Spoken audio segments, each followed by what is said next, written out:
like to spend a couple minutes talking about carbon. Carbon is the basic ingredient of life on Earth.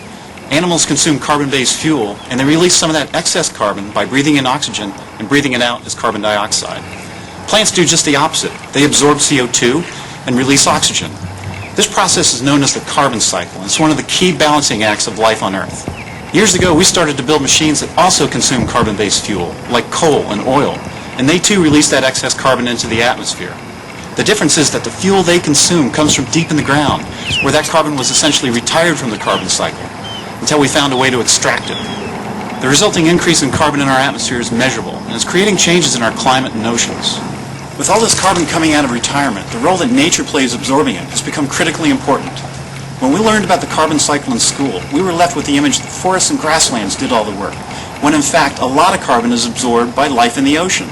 We call this carbon absorbed by the ocean blue carbon. Saltwater plants like these mangroves do just that. But when these carbon-rich habitats are destroyed, a lot of that retired carbon gets released back into the atmosphere. In other words, when we destroy mangrove, we create a new carbon source. The most worrying part is that we're losing these saltwater ecosystems faster than we're losing any other ecosystem on the planet, at a rate of 2 to 7% annually. We're literally loving our oceans and coasts to death. Coastal development is increasing rapidly, with 44% of the people on the planet living within 150 kilometers of the ocean. And for every mangrove or marsh we destroy, we not only destroy an important mechanism for absorbing carbon, we're also losing breeding habitat for marine life, natural protection from storms, buffers for water filtration. So it's important that we find ways to enjoy the coast while also allowing these habitats to do their job, absorbing blue carbon.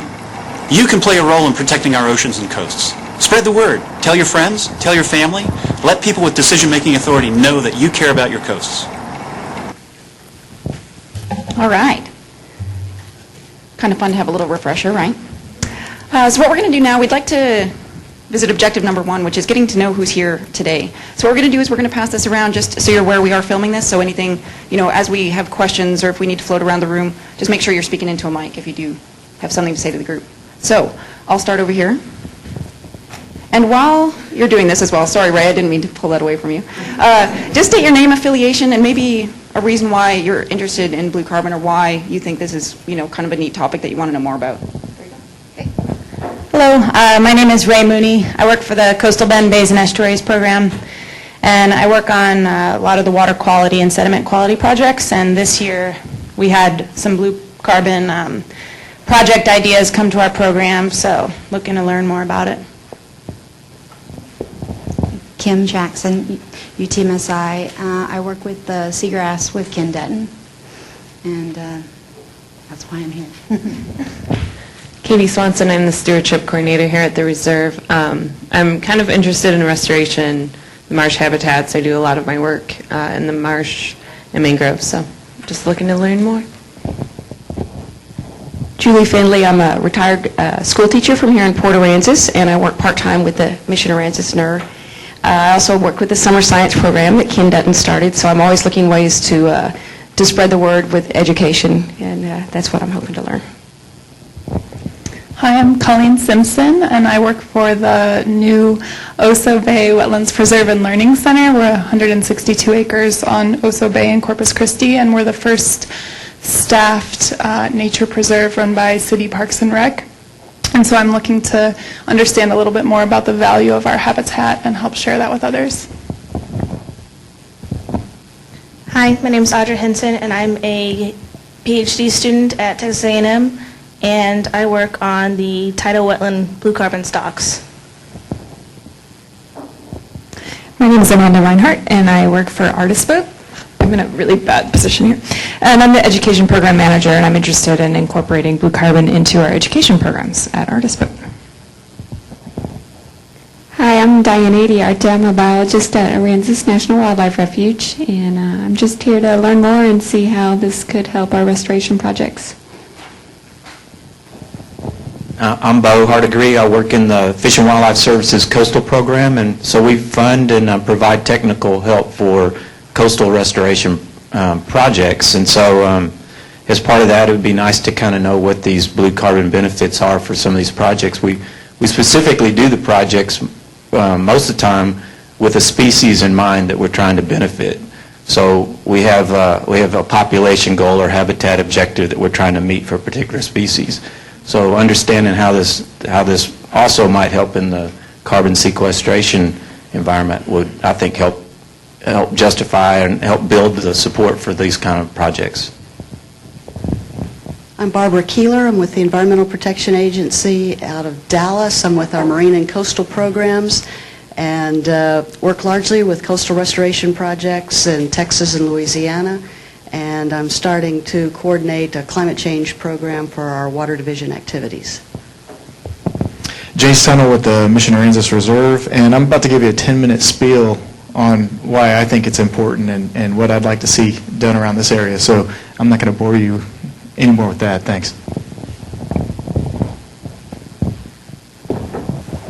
I'm Ray Shimshak, and I live here in Port A. I'm retired after 35 years with the Natural Resource Conservation Service.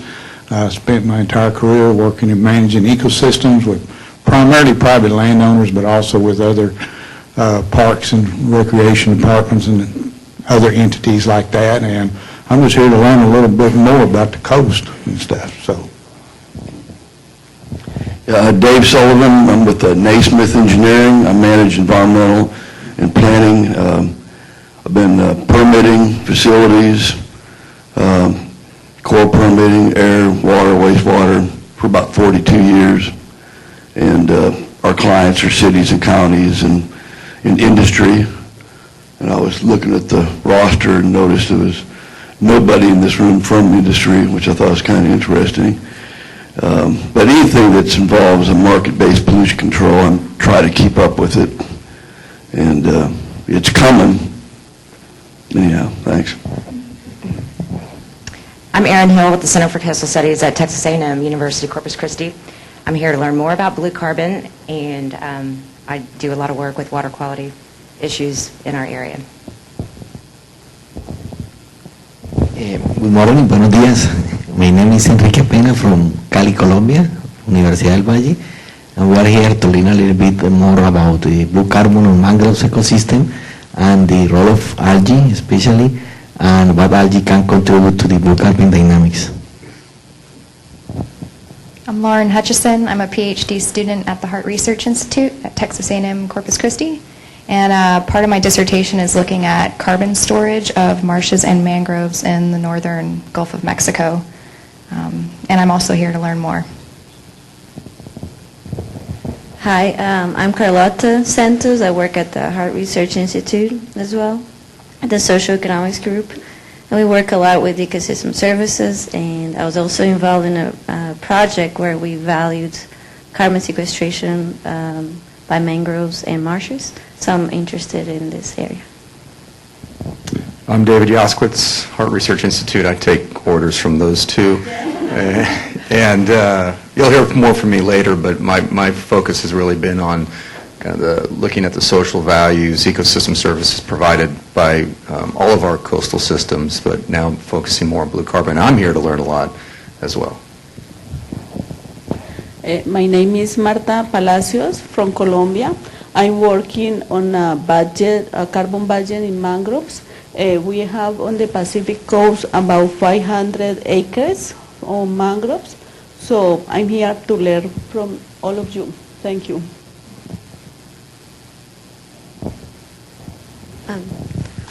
Hi, I'm Lalitha Asarvadam. I work here at UTMSI, and I studied mangrove conservation in grad school, so I was really excited to hear about the blue carbon workshop to learn more. I'm Hunter Samberson. I work here at the Reserve. I work in the stewardship department with Katie, and I'm interested in blue carbon so I could use it in the field. Good morning, everyone. My name is Nicole Pringle. I'm the education specialist here at the Reserve, and I would like to become more knowledgeable about the subject area so that I can incorporate that in some of the programs here. So. Did we get you before we come to me? Thank you. Well, I'm Diana, and I'm a student, and I'm here to learn more about the coastal blue carbon. I'm going to study environmental sciences. Did we get you yet? You're very nice, thank you. Thank you. I'm Ken Denton. I'm a faculty member here at MSI, and I learned everything I know about seagrasses from Julie Finley and Bo Hardigree when I arrived here in 1986. So thank you guys. I wouldn't be here without you, two of you. I'll be looking forward to talking this afternoon. Here you go.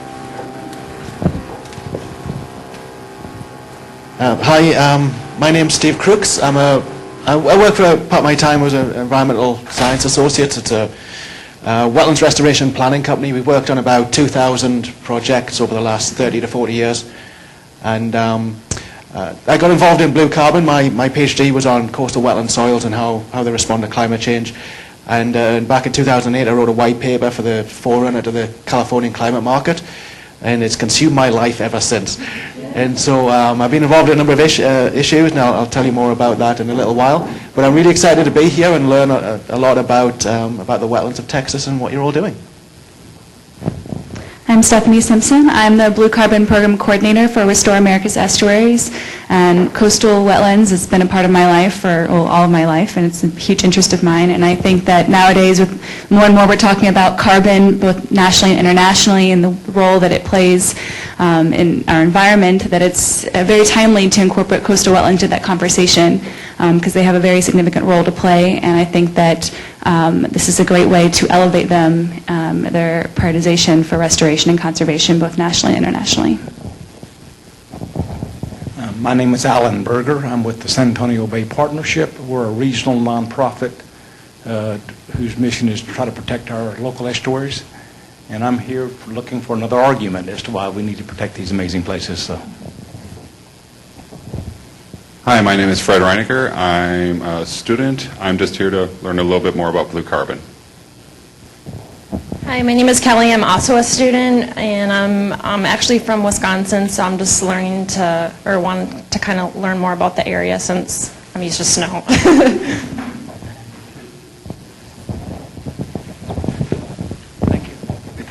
I'm Jim Hastings, and I'm with the Old Cottage Beach Homeowners Association. We're in Fulton, and we're responsible for a wetlands area along Fulton Beach Road. And I'm also a chemical process engineer, so I can be the unofficial industry representative today, if you need that. All right, thank you all. This is a really exciting group today, so thank you all for coming once again. All right, and I guess what we can do now is move on, and Jace is going to speak with us. He's our reserve director here, and we're thrilled to have him as our fearless leader. We do a lot of really cool work, and he makes sure that we stay creative doing it. So,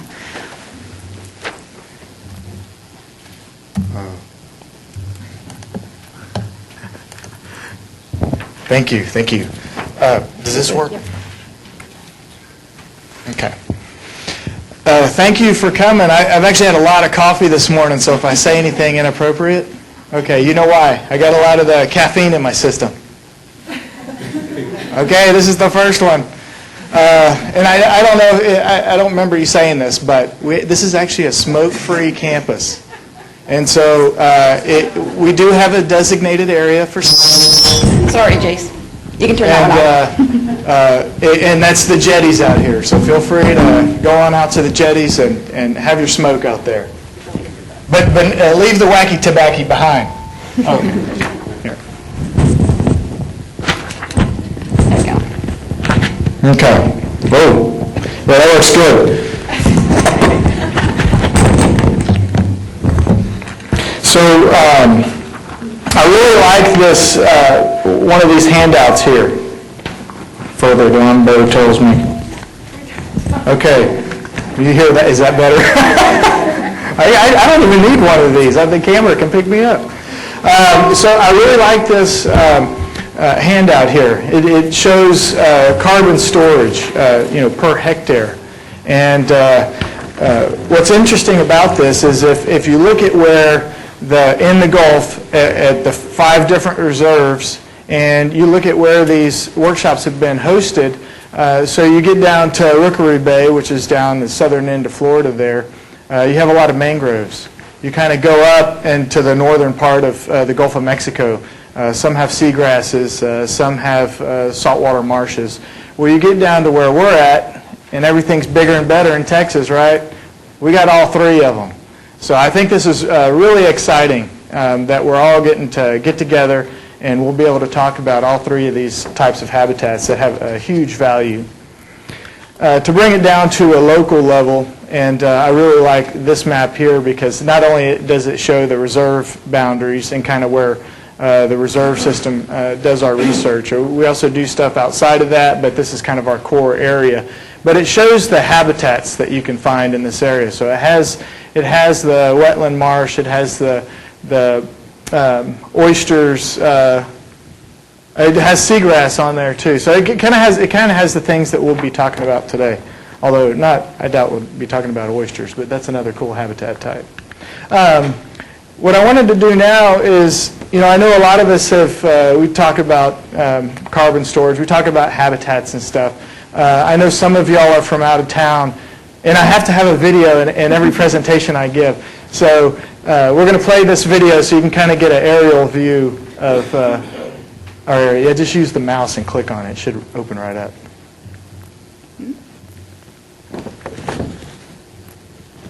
Yeah.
Habitat types, a lot of cool areas, and it's right out our back door here.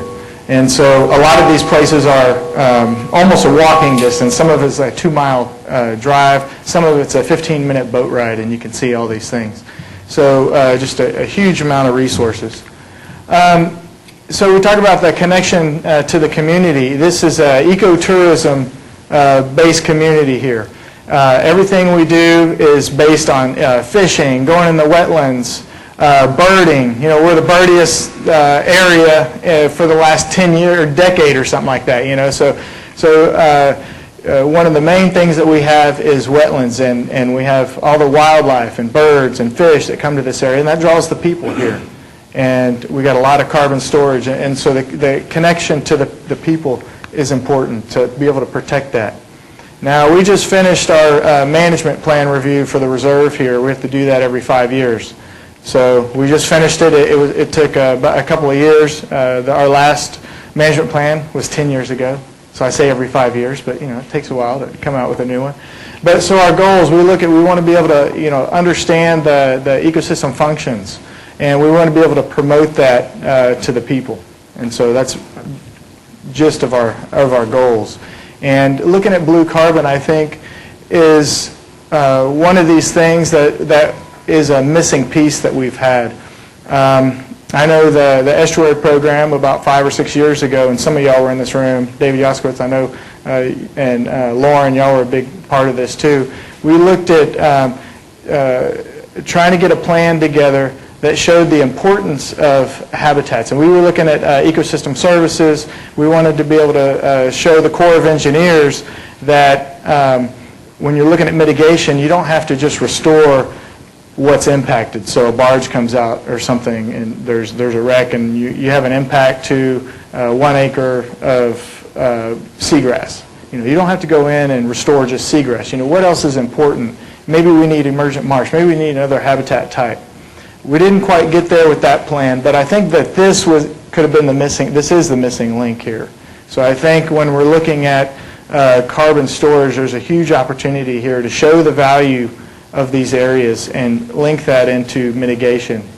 And so that's really all I have. So I'm not a blue carbon expert, I don't know a lot about blue carbon. I know how I want to use it because I have an idea about it. So I'm looking to the experts here, and I really want to learn a lot. And so I think that with the people that we have in the room, the network of folks, obviously from all around the country and out of the country, that this could be a huge benefit to our area in the U.S. So look forward to meeting and talking with everybody here.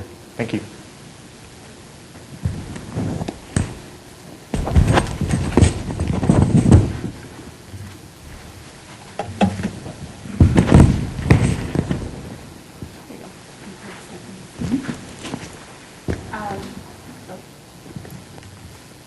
Hello? Okay, good. I wanted to also mention that Jace and Katie, who's here with us today from the Mission-Aransas Reserve, recently won the film festival, our first annual film festival for the reserves. And they're also our inspiration behind filming. And with this film, we hope to create some 5 or 10 minute podcasts that you can use to share and teach about blue carbon.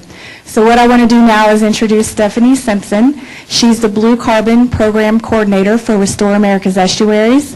She also has experience working in the reserve system. She comes from Ace Basin, National Estuary and Research Reserve in South Carolina. She worked for the Coastal Training Program, and she's been really wonderful with helping to plan this, and she'll also be coordinating the Blue Carbon local working group. So Stefanie, please welcome me in joining Stefanie up.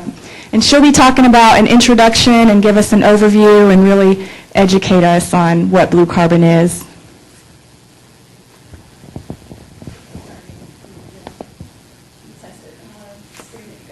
All right.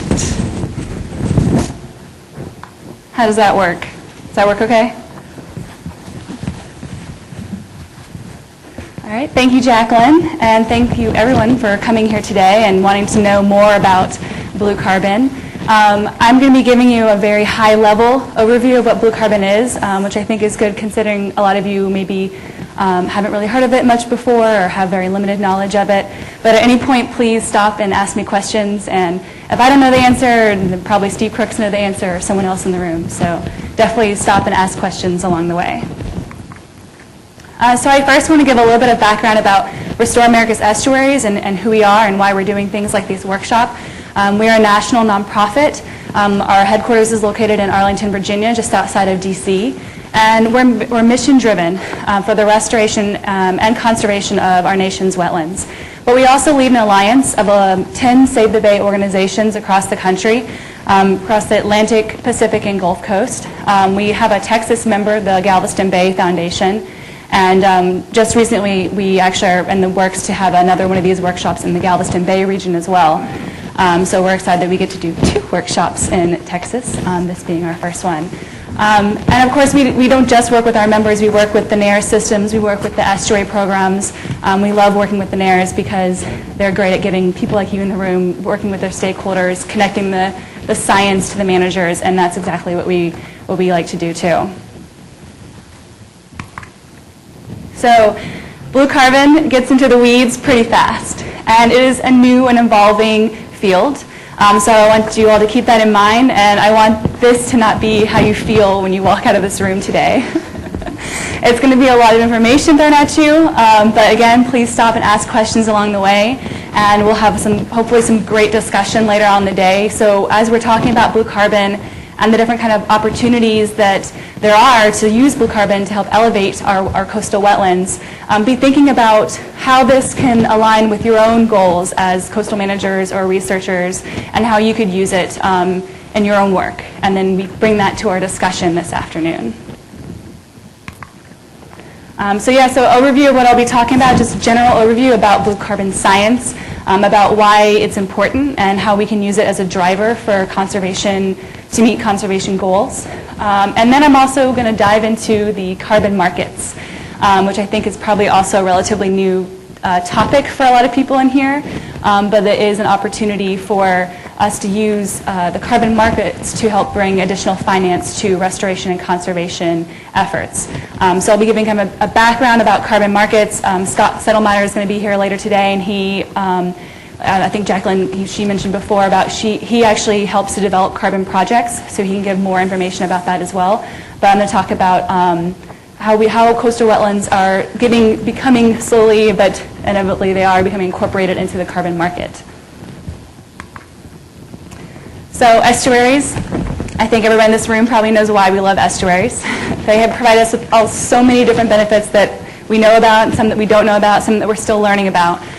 Key habitat for so many recreational and economically important fish species.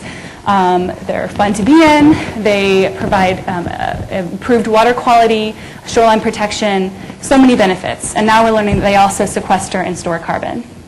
Yet despite all of these different benefits, we're losing them a lot every year. The NOAA and Fish and Wildlife put out their State of the Coast report, and from 2004 to 2009, we were losing on average 80,000 acres a year, with the majority of that happening in the Gulf. So despite how important these ecosystems are, we are still losing them. And there are restoration efforts, but we're just not able to keep pace with the losses right now. So enter in another ecosystem service that we're hoping that can also act as another driver for our restoration and conservation efforts. So blue carbon. Blue carbon is the greenhouse gases that are sequestered by, stored, but also released by our coastal wetlands. So our seagrasses, mangroves, salt marshes, and other tidal wetlands. And basically there's so much carbon in these systems that scientists had to give it another name, its own name, blue carbon. And I really liked the point that Jace made about it's like the missing link, because that fits in perfectly with this slide. Blue carbon really is that connector between restoring and conserving these habitats while also adapting for things like sea level rise and mitigating for the effects of climate change. So I think that that's a really great kind of jigsaw puzzle piece that we can kind of connect all of these different aspects together for coastal restoration. So when we talk about the greenhouse gases in coastal wetlands, we're really looking at our three primary greenhouse gases. Carbon dioxide, which is sequestered through photosynthesis into the plant biomass, but also into the soils. Nitrous oxide, which is mainly anthropogenically produced through fertilizer from agricultural runoff. And methane. Methane is highly variable in these systems. But we've come to find out that depending on the salinity, you can have a lot of methane emissions or negligible methane emissions. So the fresher the system, and we found this magic number 18 parts per thousand. When it's less than 18 parts per thousand, you're likely going to have a lot of methane emissions. And as methane is has a higher global warming potential than carbon dioxide, that can be a big impact for climate change. And so if we have salinity greater than 18 parts per thousand, then methane emissions tend to be quite negligible. So this is an interesting fact to think about when we talk about later on potential opportunities to reduce emissions from certain systems, specifically systems that have been cut off from tidal flow and therefore have become fresh and now emitting methane. That's an opportunity if we're going to be reconnecting these systems to tidal flow to also reduce methane emissions in the process. So this is, I'm going to show you the same graphs that are on your fact sheet, showing just how effective these systems are at removing carbon dioxide from the atmosphere. Now this is a logarithmic scale, but it shows when we're comparing our coastal ecosystems to our terrestrial forests, which they have a lot more recognition for being great at sequestering carbon, that our coastal systems are actually quite much more effective, up to 10 times more effective at removing carbon dioxide from the atmosphere. And then the really important part of this is where they're storing it, because that's in the soils. When we look at our terrestrial forests, and for the most part storing their carbon is the biomass. So that remains locked up as long as the tree is alive, can be stored up for decades, but if it dies and decomposes, that carbon is going to be released back into the atmosphere. On the other side of that, our coastal wetlands are primarily storing a lot of that carbon into their soils. And this is important because as long as those soils remain wet and the habitat is not destroyed or degraded, that carbon can remain locked up into the soil for centuries, even millennia. And as healthy ecosystems accrete over time, that soil carbon can stay locked up and build up more and more. These amounts are actually only for the first meter of soil depth. And a lot of our coastal systems have soil depths that go much beyond that. So this is, it's a significant amount that these ecosystems are storing so much carbon into their soils. And on the other side of that, when you are degrading these systems or the soils are drained, that carbon can then become oxidized and emitted back into the atmosphere. And that can be a lot of carbon that can be rapidly released back into the atmosphere when a system is degraded, drained, or destroyed.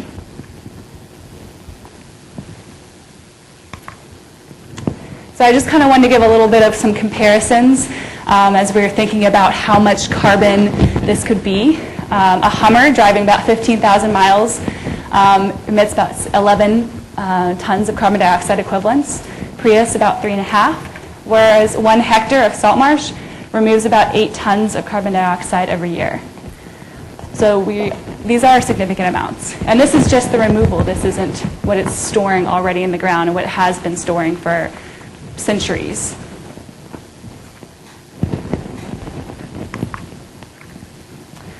So I mentioned that released carbon can become emitted back into the atmosphere. And we're looking at our global deforestation or global habitat degradation rates can be as much as 7% a year globally. And this is of seagrasses, salt marsh, mangroves. And when these systems are destroyed, like I said, the carbon is released back in the atmosphere, and it's estimated that 500 million tons of carbon dioxide is released every year due to coastal habitat degradation. So that's a lot of carbon that we could be preventing by simply conserving these lands. And most of this degradation is caused by development, agriculture, conversion to agriculture, shrimp ponds, and all this is globally as well, but we're hoping again that blue carbon can be a driver not just nationally but also internationally to help conserve these lands.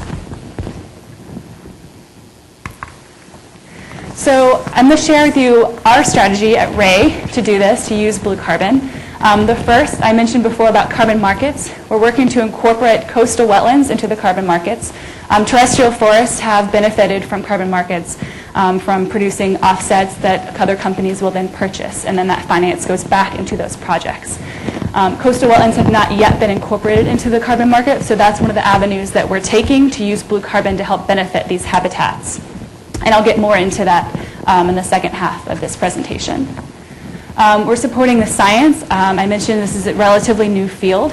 I'm going to talk about one study that we did in 2014 in the Snohomish Estuary in Puget Sound, and another study that we have ongoing currently in Tampa Bay to help understand more about this ecosystem service, because that's really what we really want to do. We want to know more about these systems and about all the different benefits that they provide to us, including carbon storage.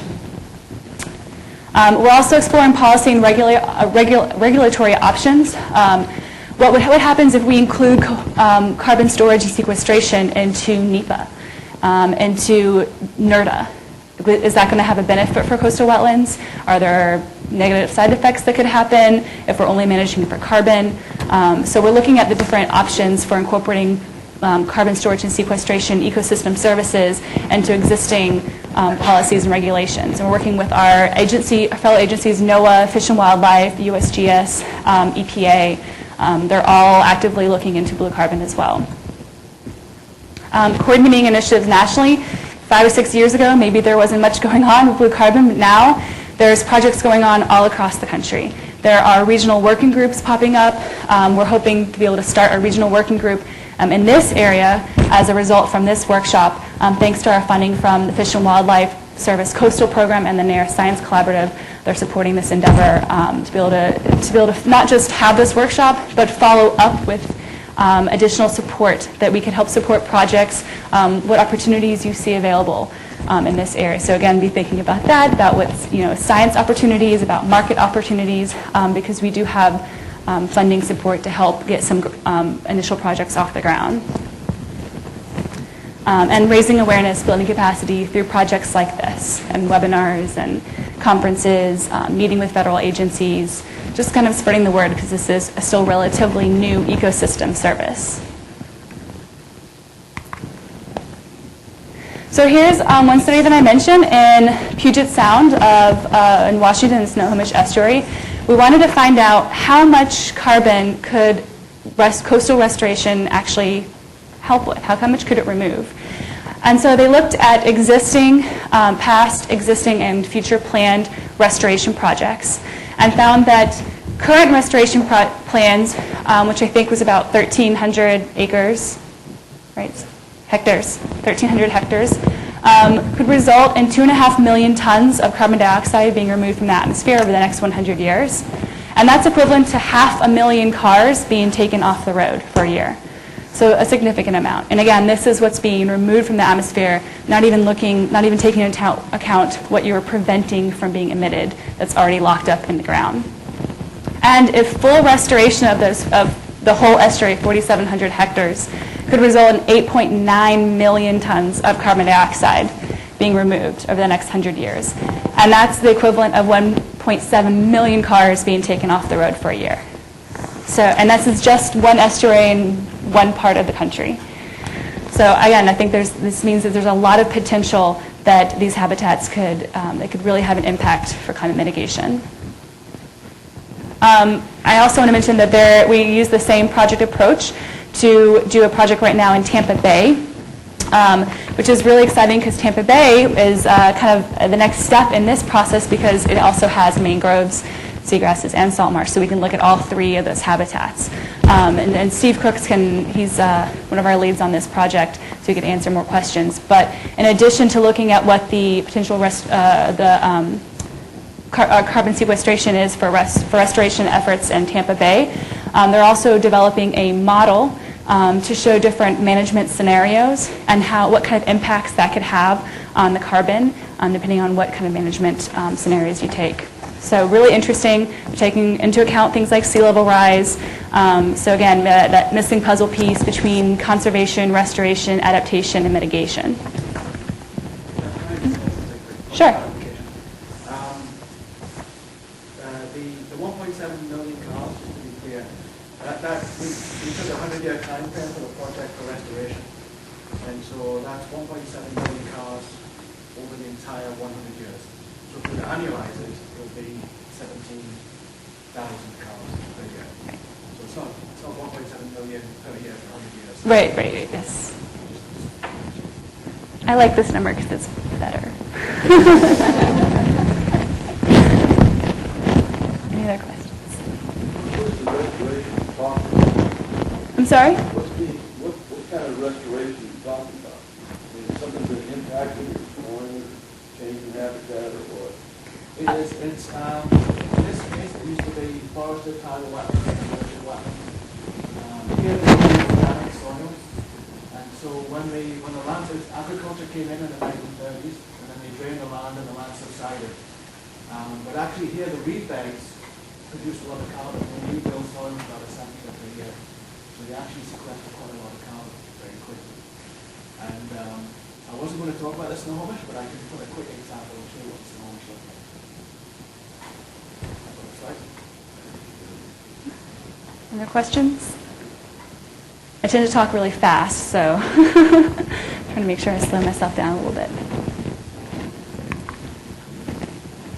So another project that I wanted to mention is kind of one of the ones that kind of instigated our whole series of workshops as well. We partnered with the Wacoit Bay Nair up in Massachusetts to help as part of their Nair Science Collaborative funding effort as well. So they were looking at carbon and nitrogen in wetlands. They wanted to better understand what the greenhouse gas flux is within these systems. Also part of that funding was to develop a restoration methodology. That's the protocol needed to incorporate coastal wetlands into the carbon market, which I'll be talking about a little bit more. But this was a really cool study. It kind of really initiated a lot of the fact sheets that you have in your folder. Actually, those all came from this Wacoit Bay study. And we just received an additional phase 2 round of funding to continue this project on. One of the products that they developed with phase 1 of this study was a model to use more easily collected data variables to determine carbon sequestration rates or storage and sequestration rates in salt marsh systems. They came up with a model. It has, I think, 4 variables, light, salinity, temperature, and I'm forgetting the fourth one. But that's, in order to collect carbon from the soils, it can be quite labor intensive and costly. So we are looking at other proxies that can be used in that stead to help encourage this kind of science where it's not quite as costly and labor intensive. So this was a really cool model that they've developed. It's basically for that local area. So this phase 2 funding is going to help broaden the application. It's going to look at broader application of that model. So a very, very cool study that's just got a second round of funding for. Also part of that second round of funding was to enable us to do a feasibility study for the Herring River Restoration Project. And I'll talk a little bit more later about feasibility study, but it's basically going to look at what the climate benefit of this restoration project at the Herring River is going to generate, what kind of carbon benefit that's going to generate. And from that feasibility study, we can then look to developing a carbon project to receive finance off of the voluntary carbon market. So this is the first blue carbon feasibility study, and we're really excited to start that up as well in the beginning of the year. And also there's a separate handout that is just specific to that model in your folder, and I just got an email this morning that said they're working on a blue carbon calculator that's going to be coming out. So we don't know a lot about it, but In the works, very exciting. Very exciting tools to help move forward with blue carbon opportunities. So, yes. Sure. So when we talk about the different activities, restoration, conservation activities for wetlands that can generate a climate benefit, there's three main activities that we kind of break everything down into. Restoration, so plantings increase sequestration for coastal habitats, so that's increasing carbon dioxide being removed from the atmosphere. Creation of tidal wetlands will also increase sequestration. And also, of course, conservation or avoided loss. Talk about all of that carbon that's stored in the soils for long periods of time. By preventing the degradation of those systems, by preventing additional development on top of those systems, you're preventing a lot of emissions from that soil carbon that's been stored up for decades, centuries, or more. So it's a great opportunity to have a climate benefit just by conserving what you already have. So I'm going to run through one kind of restoration scenario because I know I've kind of jumped around a little bit about different greenhouse gases and different climate benefit activities. So we're going to look at one. We're going to look at this restoration scenario, a levee or dike breach to restore a salt marsh on former agricultural land. So when we look at what climate benefit a restoration project could have, first we're going to look at the baseline. So what would happen, business as usual, if we did nothing to that site? And then the with project scenario. So what happens once we do that restoration activity? In this case, we breach that dike and allow tidal flow back into the area. So the baseline, if we do nothing, there's drained soils because it's been diked off. And so because we have drained soils, we're going to have carbon dioxide being emitted from those soils because that carbon is allowed to oxidize when it's not wet. We're probably going to have methane emissions where there is standing water because that water is no longer connected to the tidal flow. It's likely become quite fresh, and therefore it's releasing methane.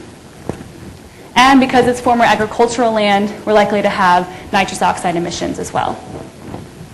So then once we breach that dike, we restore that tidal flow. Now where we used to have drained lands, we have that water back on, so we don't have any more carbon dioxide emissions. As the vegetation takes hold, we're increasing carbon dioxide, so we're increasing photosynthesis, so we're increasing that sequestration as well. And as the salinity changes, again, increasing that tidal flow where there was maybe some fresh water, now it's saline, or at least likely beyond that 18 parts per thousand. So we're likely to have methane emissions. Again, a huge climate benefit right there.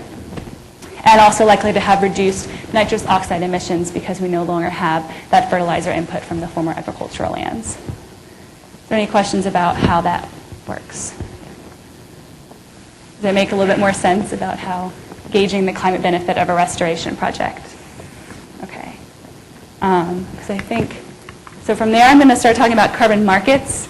Is there any questions or any clarifications needed on the science of blue carbon in wetland systems? I'll just say, in some of the areas here, we kind of have this lack of freshwater inflows, and so we're trying to actually get more fresh water into some of the wetlands. Might not be a good blue carbon project. But that's an important distinction to make, is not all wetland restoration projects are going to be appropriate for a carbon project. And that's okay. We're looking for those opportunities where that is appropriate. Why is it cut off at 18 per 2000? What is the facility is causing?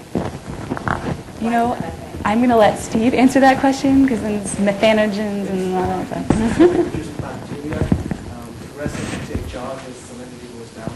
And so it's not a sharp curve, it's a sort of an exponential decay. And just when you get down to 18 ppt, there's no more methanogens. That's salinity. They're all completely outcompeted by sulfate-producing bacteria. Here's another question. What are coastal areas more efficient than That's a good question. As far as like seagrass and salt marsh, they're growing. Their production rate is much faster than, say, a tree. So you're having a faster rate of photosynthesis of carbon sequestration. And then it's storing it in the ground, in the soil, so it's not being oxidized back because that soil is wet. Steve, do you want to add in? It's the soil storage parameter. In a terrestrial system, we tend to have oxidation. So it turns over and gets a steady state. But within coastal wetlands, because they're building up slowly to sea level rise, you have this constant sequestration of carbon that continues on. And so every year, it was taking a bit more out of the atmosphere and down. It's that continuous aspect. How would freshwater wetlands compare to terrestrial habitat in carbon sequestration? Is there any more in freshwater wetlands than upland habitat? I'm not sure. Steve, I don't know. We'll actually come back to this in a little bit. Okay.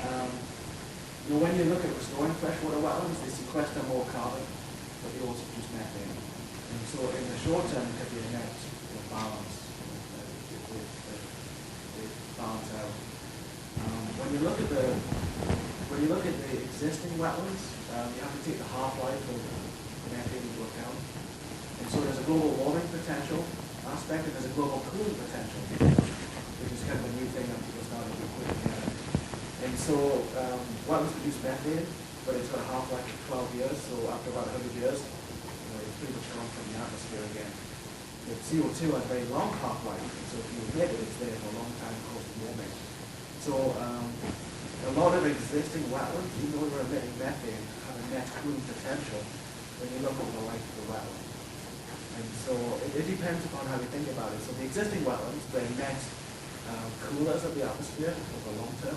So when you're restoring wetlands, you have to figure in the methane in the short term, so you have climate mitigation. And so they're a net balance really when it comes to freshwater. Any more questions before we move on to carbon markets? All right. Okay. So first, is anyone in here, a little bit introduced to carbon markets or has any kind of high-level understanding? A little bit. Okay. Well, we're going to start from the beginning. So carbon markets are a platform for buying and selling carbon offsets. And when we talk about carbon offsets, we equate one carbon credit or one carbon offset to 1 ton of carbon dioxide equivalent. So we talked about the three, greenhouse gas. It's not just carbon dioxide, it's also methane and nitrous oxide.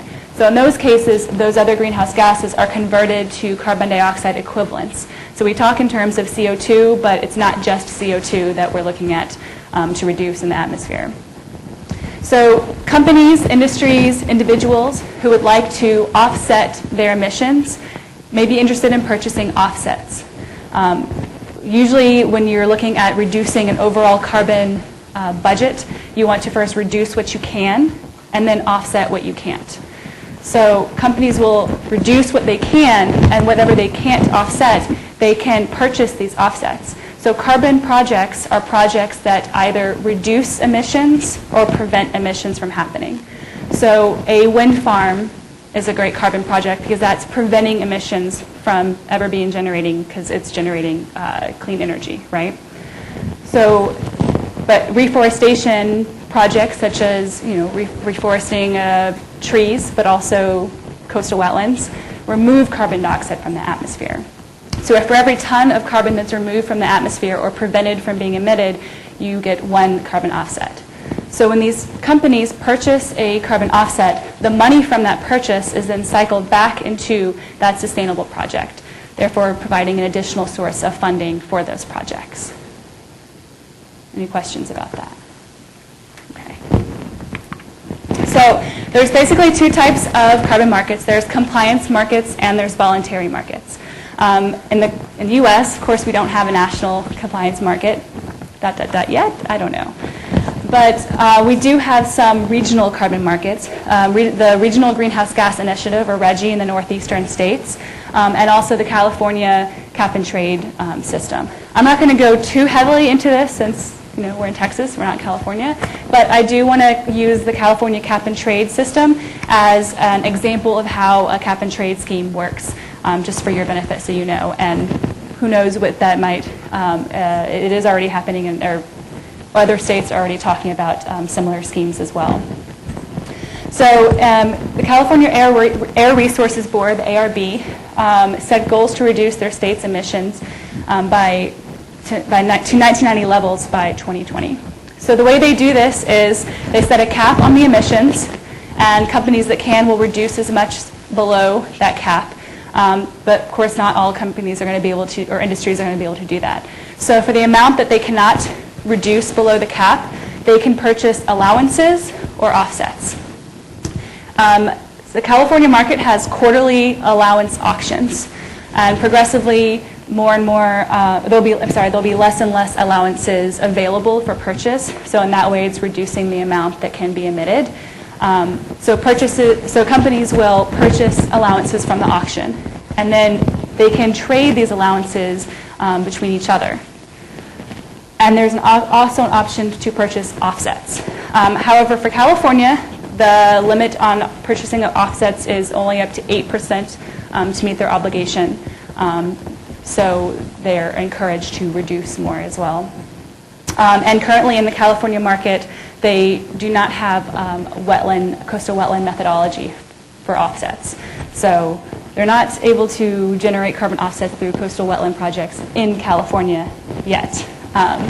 However, they do have a revenue stream from their allowance auction, and last year $25 million from the revenue from those allowance purchases was funneled back into projects that were coastal wetland projects specific that had climate benefits to them. So that is kind of like we're calling our blue carbon money, because it is money that's going back to coastal wetland projects, restoration projects that have a climate benefit. So enough about California. Sure. So were they only looking for the $25 million restoration? Were they only looking at the climate benefits, or were they looking at other benefits? They were looking at other benefits as well, yeah. They are working on, last time I checked in, they were working on producing state guidelines for measuring and monitoring also the carbon benefits of those projects. Steve, do you have any more to add for that? Just add, money from carbon market, so it's not carbon trading, but the primary benefit has its downstream benefits, but also within the sort of the judging of the projects, anything that has other benefits is sort of more. Ms. Stefanie, is there a state agency that manages this program? Yes, the California Air Resources Board. I was going to ask the ARB. Yes, the ARB. They manage the carbon trading, but it's the California Fish and Wildlife Service who manage the $25 million. Any other questions? Okay. So moving on from the compliance market, since we're not in a compliance market state, and we're going to talk about the voluntary carbon market. So as the name suggests, It's voluntary. Companies, individuals who want to offset their emissions can do so through this platform. And in 2013, the voluntary carbon market saw over $378 million worth of carbon offsets sold. And that was used to lock 76 million tons of carbon dioxide out of the atmosphere. Now, North America's share of that was about $78 million. And the market's anticipated to grow over the next coming decade. Most of the carbon projects that most of the carbon offsets that are being purchased are from this forestry and land use sector, or we call that agriculture, forestry and land use, AFOLU. There are other categories, renewables, energy efficiency, methane, other different project categories for different offsets that you can purchase. But the ones that seem to be the most appealing are these land use projects. And we think that's a lot to do with the co-benefits that these projects provide as well. And then the verified carbon standard, which I'll get into more in a couple of slides, is the largest issuer of those offsets. That's the standard that we work with for our restoration methodology, and that's why. It's because they're the largest issuer of these land use offsets. Were these things going to be one-time purchase, like check written for them, or they annual normal? I believe it's probably how that company sets it up, but that's a good question for Scott when he gets here. Still on the road. But generally, when we set up this project, we try and encourage periodic payments. It might be annual, but you normally have to justify that carbon sequestration takes place. So you might want to monitor every 5 to 10 years and then get paid for that. Could you explain what the largest issue was? And Stephanie, sorry, if you could repeat the questions, that would be great. Okay. Sometimes we're actually... Oh, sure, yes. So she asked what this largest issuer of. So I'm going to talk in a minute about standards. Standards are the ones that make sure that the quality and integrity of offsets being produced are real, that there's are real reductions. So there's standards that kind of set the protocols for greenhouse gas accounting for those projects, the step-by-step instructions for them. Verified carbon standard is one of a few different carbon standards that are internationally known in the voluntary carbon market. And I was just wanted to point out that they're the largest issuer of these land use project category credits. But I'll talk more about standards also in a couple of slides. Hopefully that makes sense. The 25 million under the compliance, was that like a voluntary thing that emerged out of the permitting process or NEPA process or something? That was the California Cap and Trade. So that was set by AB 32 was their regulation to set up this cap and trade scheme. And that 25 million came from the revenue from the allowance auction. So every quarter they sell these allowances. It's basically an allowance to emit. It's kind of an offset, actually a representation of a real reduction in a greenhouse gas, like through a forestry project. But an allowance is just kind of like a token to emit a certain amount of carbon or a certain amount of greenhouse gases. So through that auction process, companies can purchase their ability to emit, or their rights to emit a certain amount. And so It didn't have any direct relationship to permitting compliance program, which is added funds that have to go somewhere. right, so it's a compliance market, so they do have to reduce their emissions by either just reducing them or purchasing offsets or allowances. And then what they did is they set up what were they going to do with all this money from the allowances, and they set up different programs to reinvest that money from the allowance auctions. So some of that's going towards transportation. This chunk went towards coastal wetland wetland restoration. Right. Sorry, I didn't want to just say. Well, it is a compliance market, so yeah.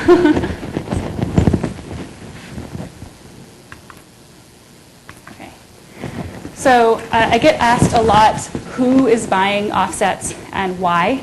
So I just added in this slide today to talk about the reasons why some corporations and industries are giving for buying offsets, because again, this is voluntary. This isn't compliance. This is because they choose to purchase these offsets. So when we look at the types of industries who are purchasing offsets, This is offset retailers. So retailers they have clients who wish to reduce their emissions. They purchase a chunk of offsets and then funnel that through to their clients. So the large portion of this is a little bit not clear, since we only know that these are going to offset retailers. But 23% is going to government, and most of that is going to South Korea, Australia, and some U.S. state governments as well. Next is energy utilities, financial and insurance industries. In the U.S., Amtrak actually purchases offsets. They let their customers choose what type of offsets that they would like their offsets to come from, so they can choose if it's a wind farm or a forestry project or something like that. Virgin Airlines is also one who purchases offsets. A lot of the airlines do that. I don't know if you've noticed when you buy an airline ticket, a lot of times you have an option to offset your emissions from that flight. So, and then the reason why these people or why these industries are purchasing offsets, a couple years ago, the main reason was for corporate social responsibility. And that still is the number 2 reason, but the number 1 reason has kind of switched to a specifically climate-driven mission. So that means that these companies are choosing to make a difference, choosing to reduce their emissions. They're setting their own reduction goals and then purchasing offsets as part of that plan to meet those goals. So I find that really interesting, and that number is going up, whereas the number 1 used to be for CSR reasons, and now it's specifically for climate mitigation. So yeah, demonstrating climate leadership, other reasons, engaging customers. And this is really interesting to see why these companies are purchasing these offsets. Okay, so back to the carbon markets and how that's set up. So I talked about standards, BCS being one of them. So standards, they ensure the quality and integrity of the carbon offsets being produced. They set the validation and verification requirements, and they set the general requirements for greenhouse gas accounting. Like I said, we use verified carbon standard for developing our restoration methodology because they are the largest issuer of land use projects. But there are other standards that are in existence. American Carbon Registry, Climate Action Reserve, Gold Standard is another. And then registries track the credits. As credits are produced, they are assigned a unique number, and that's to make sure that there's no double counting involved, that offsets are not going to be used by multiple companies to reduce their emissions. Are these all non-profits? No, these are for profits.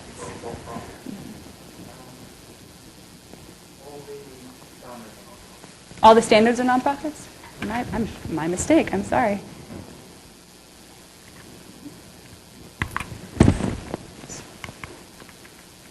Oh, I seem to be missing a slide. Oh, well, there's a slide. So methodologies are the protocols for a specific activity to generate carbon offsets. If you have a activity like a coastal restoration activity, you have to have a methodology to be able to follow. It's basically the step-by-step instructions for doing your carbon accounting to then generate carbon offsets. So before you can generate carbon offsets, you have to have a methodology for your specific activity type. And previously, there were no methodologies for coastal wetlands, but we'll see in a moment that that is changing. So the general project requirements to generate carbon offsets in the voluntary carbon market is you must be able to prove that your offsets are real, that they represent real actual reductions in greenhouse gases, and then they are additional. Additional means it's not business as usual. This project couldn't have already happened anyways, because then you're not really achieving reductions in greenhouse gases. So this also means that if it's a regulated or compliance issue or compliance measure, that it's not additional, because that was already going to happen. So in the voluntary carbon market, this is a big thing that you need to be able to prove additionality. It also must be relatively permanent. So in the case of coastal wetlands, you have to be able to mitigate for some loss, whether that be maybe by sea level rise or a storm. So in many cases, you would have a buffer pool of credits to help mitigate for any reversals that would happen through the lifetime of your project. Verified, so the methodologies have to go through 2 rounds of independent third-party verification. to make sure that science is robust, that it's sound. Can't, of course, cause any negative externalities. You don't want to cause harm in an adjacent area because of your activity. We want to make sure that's not happening. Practical, and then ownership. Especially with these kind of land use projects tend to have multiple partners, maybe different landowners, so it needs to be clear in your project documentation who is going to be the owner of those credits.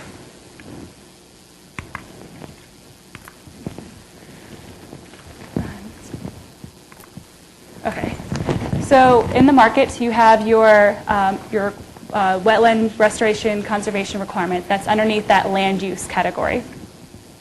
You have to have a methodology I mentioned for your specific action or activity, and then you can begin your project documentation and generating credits on the market.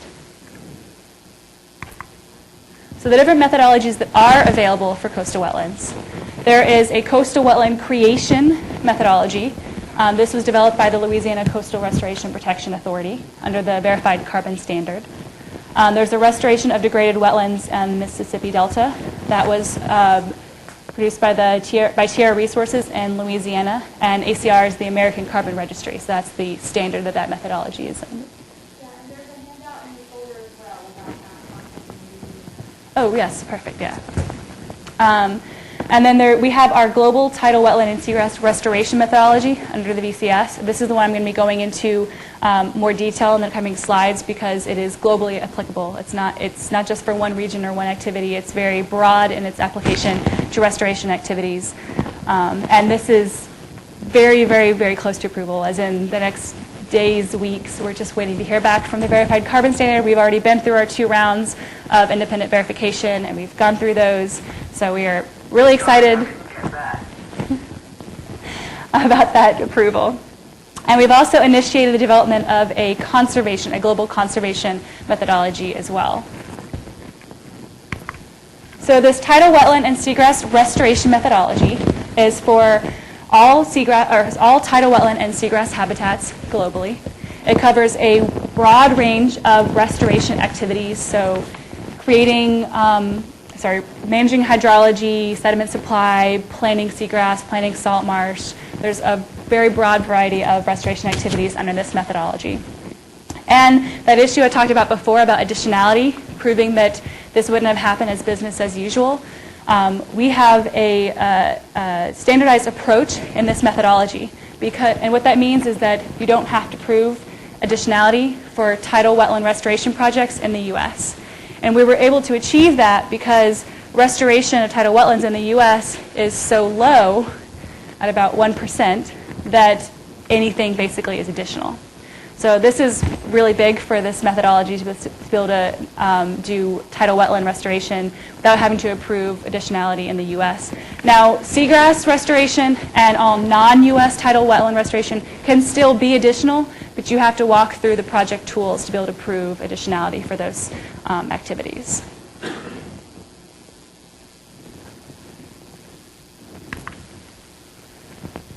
So this is just some background. We have our list of authors, Dr. Steve Crooks among them. We submitted it to the Verified Carbon Standard in December of 2013, and we're now getting, like I said, our approval in the coming days. There is a draft available online, but as that draft has been changed with some of the edits from the validators, if you'd like to see, I would urge you to wait for the final draft to become available in the coming days if you want to take a look at that. So what's in this methodology? We have to account for all 3 greenhouse gases in the baseline and with project scenario in your restoration activity. So I mentioned before, not all wetland projects are going to be appropriate for a carbon project. So before you go through the whole process of developing a carbon project in the carbon market, you would first want to do a feasibility study to look at your 3 greenhouse gases in your baseline scenario and your with project scenario, and then determine if there is a climate benefit. And if there is, then you can move forward with your carbon project development.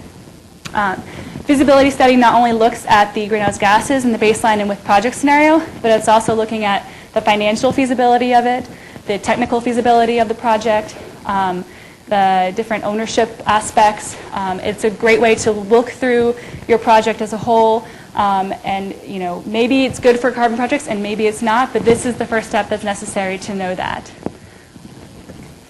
So again, you're looking at methane, nitrous oxide, carbon dioxide, and then the way that you know whether your project could be a carbon project on the carbon market is you take a look at that baseline with project scenario and need to have some type of net benefit. So that could be an increase in sequestration. That could be a decrease in emissions.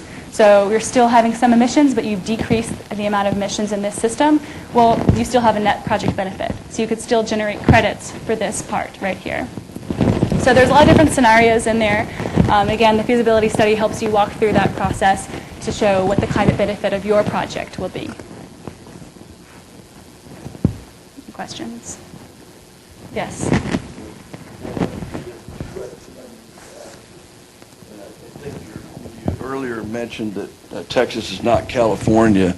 That probably has the answer to this, but are you familiar with like the TCEQ, or I think all states have what they call a supplemental environmental projects program, where if you're a permitted facility and you have a violation of your permit, then a certain percent of your compliance can go into, like let's say it was an air quality violation, and there's a, like in Texas, for instance, there's a whole list of these violations that happen with cities, counties, and industry, but there's a certain percent that can be applied to a supplemental environmental project. And have you ever, do you know if there's other states, or has there been any talk about applying this process to an SEP-funded project? That's a really interesting question. We've been working with our partners at NOAA to look at NERDA, the Natural Resource Damage Assessment, to see what it would be like to incorporate carbon storage and sequestration values into that assessment. And I think that it can have, they've done a study to show that it can have a benefit for coastal restoration efforts. But a more in-depth assessment, I think, would be needed to look at that, because you do have all these other all these other ecosystem services, and you don't want to mitigate for one and not for and then have a negative impact on another.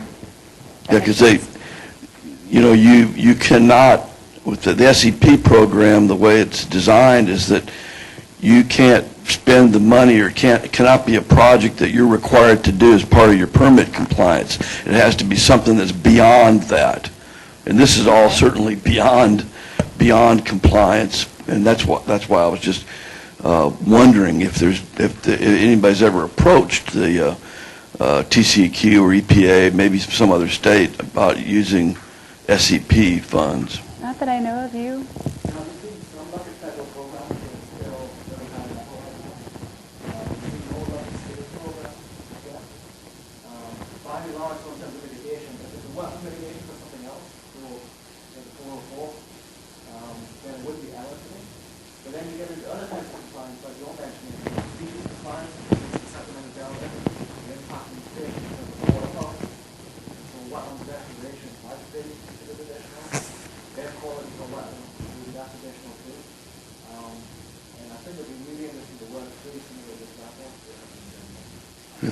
Thank you. So, who does these kind of feasibility studies before you? Well, reasonably the project developer, but there's a lot of expertise that would be needed to go into that study. So probably you would bring people like Steve Crooks on board, or like Scott Settlemeyer, I think. Hi, Scott. And folks at Terra Carbon to help you walk through the process of what needs to go into that kind of study. This is the type of study that we just got funding to do with the Herring River Restoration Project that I mentioned before in Massachusetts. That's a tidally restricted area that's where the restoration would be sorry, I can't find my words. Would be incorporating more tidal flow into an area that used to be tidally restricted. So we're doing a feasibility study, so we'll be walking through this whole process. It's the first time that we're doing something like that, so I'm sure there's a lot of lessons that will be learned out of that, but that'll be really exciting, and we'll have even more to present on once we go through that process. Okay, I know I'm running low on time. I'll Pretty good through these. So I just kind of wanted to mention some of the different aspects of the methodology, especially for those amongst you who are the researchers, the students in the field, about how you would find this data when you're doing a feasibility study or when you're using the methodology to do your greenhouse gas accounting. The methodology is quite flexible in that you can use a variety of different ways to do your greenhouse gas accounting. You can use published data where that's available. The methodology does include a default value for mangroves and seagrasses. Sorry, not seagrasses, salt marsh. You can use emission factors, of course, field collected